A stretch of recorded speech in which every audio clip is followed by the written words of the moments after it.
وهي الحين 5 شهور ما طرجت راتب لأهالينا، وأهالينا طيب عم بيسألوا أنا قلت لها طيب أنا اتفقت معاها إنه بعد العيد بإذن الله أرسل لها راتب، صح ولا لا؟ صح. الحين كم صار العيد طلع؟ طيب أنا تعبان، عزيمة، دوام، هنا مشغول. أنا اسأليها كل يوم يرجع من دوام أنا تعبان، أنا دوبني قمت من النوم، جاي من دوام الساعة 7 أنا يقوم من النوم. غير أنا بقول لك يعطيك العافية حبيبي. أنت دحين أختها؟ أيوة. احلفي بالله. والله. قولي والله العظيم أنا أختها. والله العظيم أنا أختها. طيب أنت يرضيكي أختك مكتوب في الباسورد مسلم، دحين تجي عندي هنا ما تصلي؟ يرضيك ولا ما يرضيك؟ هذا بينها وبين ربها. طيب بينها وبين ربها، هذا واحد. طيب الشيء الثاني، يرضيك ان اختك تسرق؟ كل ما جيت القاها سارقه، القى بساكيت حق ولد صغير القاها مسروق. سارقه مثلا ايش سرقت؟ ايش اكل؟ سرقت اكل، سرقت فلوس. طيب واقول لها وين الفلوس؟ ما ادري. مدام اسمعيني حبيبتي الله يخليك، عن الفلوس انا ما ادري، بس عن الاكل وما حد بيسرق الاكل اذا ما كان جوعان. هي جوعانه. እንደው በየቤቱ ስንት አይነት ጉድ አለ፣ ስንት አይነት ማአት አለ።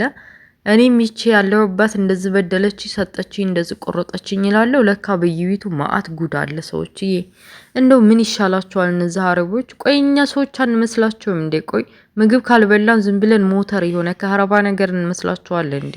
ከሀረባ እንኳን ራሱ መብራት ከሌለ ይሰራል እንዴ? ቆይ እንዴት ብታስባት ነው ምግብ ሰረቀች እንደዛ አደረገች ምናምን የምትለው? እና ካልበላው እጅና ጣጥፌ ቁጭ ልል ነው እንዴ? እጅ ሰርች የሚሰራ ካለ ሰርቼ መብላት፣ የማይሰራ ወይም ደግሞ የተሰራ ተላጃ ካለ ሙቄ መብላት። ቆይ እንዴት ነው የሚያስቡት? እስኪ ሰላም አለይኩም ወራህመቱላሂ ወበረካቱ። ውድና የተከበራችሁ የቻናሌ ቤተሰቦች ሙስሊም ክርስቲያን ወገኖች ሰላማችሁ ይብዛ እያልኩኝ ዛሬ እንግዲህ ትናንትና ሌሊት ላይ ወደ ንጋጋቱ ላይ እንቅልፍ አልተኛሁኝም ነበር። ዞር ስለታዘብኩትን ቪዲዮ በጣም የሚያሳዘነኝ ቪዲዮ ነው ይዤላችሁ የመጣሁት። ላይክ አድርጉ። እንግዲህ እቺ ህፃን ልጅ ናት። ወደ ሳዑዲ አረቢያ በኮንትራት መልክ መታ ነው። 10ኛ ወሯን ይዛለች። አሰሪዎቿ ጋር እየሰራች እያለ አሰሪዋ እንግዲህ ሶላት እንድትሰግድ ትፈልጋለች። ልጅቷ ደግሞ ኦርቶዶክስ እምነት ተከታይ ናት። ፓስፖርቷ ላይ ምንድነው ሙስሊም ነኝ ነው የሚለው። እና ሴትየዋ ምንድነው ችግር ያለባት 2 ወር ሙሉ እንግዲህ ወደ መክተብ ቢሮ አንዲት በኮንትራት ሜት የመጣች ሰራተኛ 2 ወር ተታየ በኋላ በ3ኛው ወር ትቀይራለች። ሴትየዋ ግን 10 ወር ሙሉ ቁጭ ብላ 10ኛ ወሯን ይዛለች። አሁን ልጨርስ ምንም አልቀራትም። 10 ወሯን ዝም ብላ በመጨረሻ ደሞዟንም የ5 ወር ሳትሰጣት ለምንድነው ያልሰጠሽሻት ብላ ስትጠየቅ ባለቤት ውስጥ የለኝም እንደ ወንድም እንደ ሴትም እንደ እናትም ሆኜ ማስተዳድረው እየሰራሁኝ እኔ ነኝ እና ደሞዙ በቃ የኢድ በዓል ስለሆነ ቤት የሚዘጋጃጀውን የሚሰራውን የሚገዛዛውን ነገር እየገዛዛው ስለሆነ ተታገሰኝ። ቆይኛ ምን አገባን? እኛ ቤተሰብ የለንም እንዴ? ለምንድነው የምንታገሰው? እኛ በኢዱ የሚለብሱ የሚጠጡ የምናግዛቸው ቤተሰቦች የሉንም እንዴ? እንዴት ነው የሚያስቡት? ወላሂ ቤተሰብ ያለን እኮ አይመስላችሁም? ሰው በቃ ፈላጊ የሚቸግር የምንረዳ ሰው ያለን አይመስላችሁም? በቃ ብር የሚያስፈልገን ምናምን በቃ 5 ወር ሙሉ ያስባችሁታል። እንግዲህ ኦሬዲ 1100 1200 ነው ደሞዝ የኮንትራት 5000 ምናምን ብቻዋና ባሌላትም 5000 ብር አስባችሁታል? መንግስት ሰራተኛ ሆና ባንዴ ዲልባን አድርጋ ስትሰጥ እንዴት ነው የምትሰጣት? በየወሩም ሰጥተውን አልሆነላቸው እንኳን አይደለም የ5 ወር ዲልባን አድርገው እና በዛ ሶላት ባለመስገዷ ብቻ ምግብም ቤት ውስጥ እየከለከለች በቃ ከዛ ሲቀጥል ደግሞ ካሜራ ግጥም አድርጋ ከጥፍሯ እስከ ፀጉሯ ትከታተላታለች። ኪችን ምን እየሰራች እንደሆነ ከዛ ሳሉ ምናምን እንዴት አይነት አረመኔነት ነው? በቃ አረመኔነት፣ ወላሂ አረመኔነት። ምግብ የልጆች ብስኩት ሰርቀብኛል እና እየራባት ተስረቅ ሲያንሳት ነው እንዴ? ብር ሰረቀች ወይ ልብስ ሰረቀች ወይ የሆነ ነገር ሰረቀች ብትል ያሳምናታል። ምግብ የልጆችን ብስኩት ሰረቀች እኮ አፏን ሞልታ ማለት ነው። አውቃ የስንት ወር ለምንድነው ታዲያ እንግዳ እየራባት ትጹም እየራባት ትቀመጥ እየራባት እንዴት ትስራለች ብላ ስትጠይቃት የልጆች ብስኩት ነው። ሌላ ምግብ እኮ እየሰጠኋት ነው። የስንት ጊዜውን ኦልሬዲ ከ3 ወር ከ3 ቀን ከ4 ቀን ከ5 ቀን የሰጠቻትን ምግብ ይህን እየሰጠሁሽ አይደል እንዴ ለምን አትናገሪም ትላታለች። እንደው አንዳንድ ጊዜ እኔ በፊት እጠላት ነበር ሀቢባም ማለት ነው። በፊት በባልና በሚስቶች ስለምትገባ እያፋታይ በዛ ጠላት ነበር። አሁን ግን በጣም ነው የወደድኳት በእውነት። እንደዚህ እኔ ቢጤ ምስኪን ሰው የሌላቸውን ሰዎች ገስት እያስገባች ችግራቸው ምን እንደሆነ በመረጃ ነው ደግሞ በመረጃ ቪዲዮ ከፈቻለቻት ያለውን ነገር መጀመሪያ ሴትዮዋ ምን እንደምትናገራት አቤት ስድቧ መጀመሪያ አካባቢ ምንም ሳይለንት አድርጊና እኔ ልስማት ሴትዮሽ እንደምታዝሽ ምን እንደምታረግሽ ሳይለንት አድርገሽ ቁጭ አድርጊው ሞባይሉን ከዛ የምታዝሽን ስሪ ያለቻት። የምትሳደበው ስድብ አውዙ ቢላ ምን ሸይጣን ረጂም ያስብላል ወላሂ። ቆይ እንዱ ሰው አይደለንም እንደ ምን ተሻለን እኛ ሰዎች። እና ሲቀጥል ደግሞ ከኢትዮጵያ የሚመጡ በኮንትራት መልክ በተለይ በአሁኑ ዘመን የሚመጡ ህፃናቶች ለምንድን ነው ከአስራዎቹ በታች? አሁን እቺ ትናንትና የቀረበችው እቺ በቪዲዮ ያያችኋል ልጅ ያው በቪዲዮ አላያችኋትም ገና 15 16 ዓመት ነው። አስባችሁታል? ምንድን ነው የመጣሽው ለምንድን ነው አላማ የመጣሽው ምናምን ብላ ስትጠይቃት በቃ ሳውዲ አረቢያ በቃ የሚሞላቀቁበት የሚንደላቀቁበት ሀገር ስለመሰለኝ ነው። እና ጎረቤቶች ምናምን በቃ ደላላዎች አንዳንድ ሰዎች ምናምን መረጃ ሲሰጡን ሳውዲ በቃ እንደዚህ የሆነ ብር ተነጥፎ የሚኖር አይነት ሀገር ነው የሚመስለን ብላ ነው መልስ የሰጠችው። አብዛኛዎቹ እኮ የኔም እህት ሳትቀር ሌሎችም አብዛኛዎቹ ህፃን እድሜ ያሉ ልጆች እንደዚህ እየተባሉ ነው የሚመጡት። እና ለምንድን ነው እንደዚህ የሚባለው?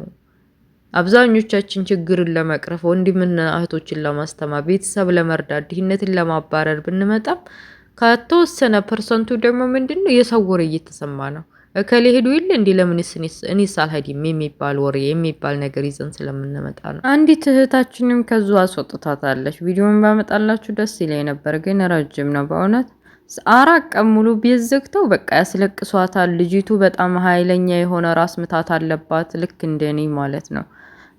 መድኃኒት የማይበግረው በጣም ኃይለኛ የሆነ በተለይ ራብ ከራባችሁ በኋላ በቃ የሆነ ወይ ምግብ በስርዓቱ ካበሉ ወይም የሆነ መድኃኒቱን ማስጠቀሙ ከሆነ በቃ ያው በጣም ከባድ ነው የሚሆነው እና ያ ህመም አለባት ልጅቷ። 4 ቀን ሙሉ ያለ ምግብ ያለ ውሃም ጥርቅም አድርገው ቆልፈው ለዋለ ዘግተው ቁልፉን እዛው ይዘው ደግነቱ ስልኳን ስላላት ሀቢባ ጋር ተገናኘች። ሀቢባ እንግዲህ ያሉት ኤምባሲዎች ጋር ኤምባሲው ያመጣት በኮንትራት ነው እቺም የመጣችው ሴት ያመጣችበት መክተብ ስልክ ቁጥር ሁሉን ነገር ደውላ አናግራላት። በቃ 1 ሰዓት ነው የሚያሰደዋሉ ከመክተቡ ከአረቦቹ ቤት ወደ መክተቡ። ከ1 ሰዓት በኋላ ያችን ልጅ ድምጽ ካልሰማሁኝ ለፖሊስ ደውዬ የመክተቡንም የሁሉንም ብላ በመከራ ሴትዮዋ ወደዛ በቃ ያለ እርግማን ይወረድባትና ጀሃነም ነው መውሰድ ይችን የምን መክተብ ነው መውሰድ የምንችለው? ልጁ ነው የሚያናግራት እኔ እሺ የሚለው ማለት ነው ሀቢባን። እኔ በጣም ነው የሚገርሙኝ። ቆይ ሰው ያለ ምግብ እንዴት ነው መኖር የሚችለው? እንኳን ሳንበላ ቀርቶ አይደለም በልተን በቻል ነው የነሱን ጠግራራ የነሱን ቆሻሻ በማጽዳት የነሱን ግማግም በማንሳት እንዴ በልተንም በተቻለ ሲጀመር እነሱስ ምግብ እንደው ለበሽታ ነው እንጂ ለጤነኝነትስ እንደው ለመኖር ለመተንፈስ ለመዋል ለማደር ተብሎ እንጂ ምን የተለየ ምን የሚያስደስት ወይም ለሰውነት ጠግን የሚያረግ ምግብ የት አላቸው? ለዙ ለንፍሮ ለመሰለ ሩዛቸው ምግብ እንዴት 4 ቀን ሙሉ እንደው ያለ ምግብ ያለ ውሃ አስባችሁታል? ልጅቷ ፊቷ ያስታውቃል። በቃ በጣም እንትን ብላለይ የሆነ ሰውነቷ ህመሟ በጣም ያስታውቃል አይኗ ምናምን በቪዲዮ ወጣ እና በጣም ነው እንትን የሚሉት እና መንዲል ላይ ነው ያለ ነው።